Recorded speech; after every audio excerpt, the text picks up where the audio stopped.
When you realize that life is finite, you become clear of all of a sudden who and what's important in your life. Shrink the time, you increase the focus. You increase the time, the focus just goes out the window. Who are the biggest energy consumers in the world?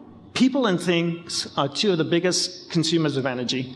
And people and things also give you energy. But since the subject is vast and time is finite, let's just look at people and look at the people that consume our energy and how we can actually deal with these people. I call these people energy vampires.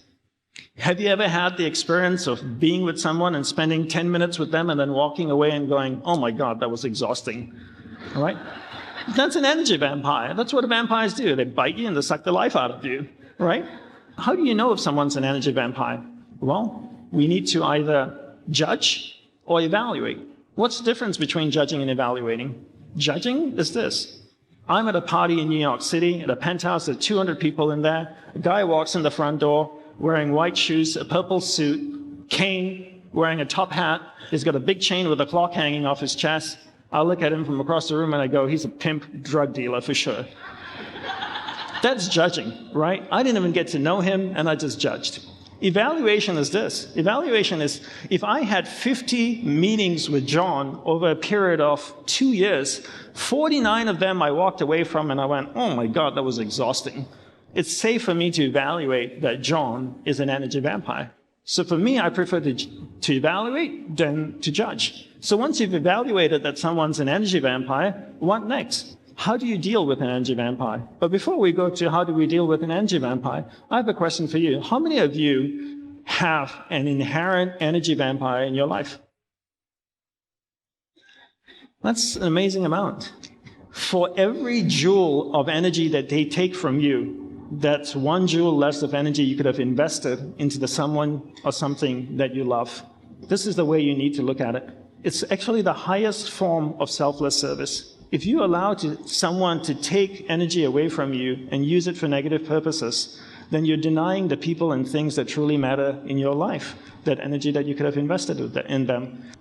How do you treat energy vampires? We practice the art of being affectionately detached. It's a phrase that my guru coined, affectionate detachment, but always kind, gentle, sincere, and loving towards them. How does that translate to real life? To be affectionately detached is not to engage with someone you have considered or evaluated to be an inherent energy vampire. Energy is a finite resource, and we really have to be wise in how we direct it in our life to create what we want. Take all the tools that I've shared with you, apply it one at a time in your life. Take one thing from this talk that really resonated with you and start applying it. If it's concentration, if it's giving someone your undivided attention, then start with that first. Yeah, so my guru had a beautiful saying, and it said, where awareness goes, energy flows. So in a simple analogy, I always tell people to look at awareness as a glowing ball of light. So imagine your mind as a vast space, and your awareness is a glowing ball of light that's floating through the mind, and you can control where it goes. And there's different areas of the mind. There's an angry area of the mind. There's a healthy area of the mind. There's a science and sex and food and photography. And if your awareness is going to a particular area of the mind, that's where energy is flowing, because where awareness goes, energy flows.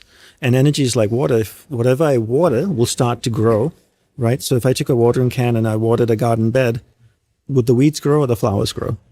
Both, right? Because water can't tell the difference. Energy works the same way. If I put energy to a particular area of my mind, it will start to grow. So if I want to develop a particular area of the mind, all I need to do is harness my awareness, take it to that area of the mind and hold it there long enough so there's enough energy going to that area, and that area starts to get strengthened.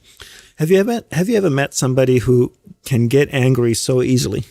Yeah. Like just like that. Absolutely. And they like go into a rage because their awareness is trained to go to the angry area of the mind all the time. And every time awareness goes from here to there, back and forth, it creates a path in their mind, right? Like a long, deep groove that it's so easy for them to go there. And every time awareness goes to the angry area of the mind, where awareness goes, energy flows, it's depositing a little bit of energy there. So after a while, that angry area of the mind is so filled with energy, and energy is magnetic by nature. And that's what starts to draw your awareness there.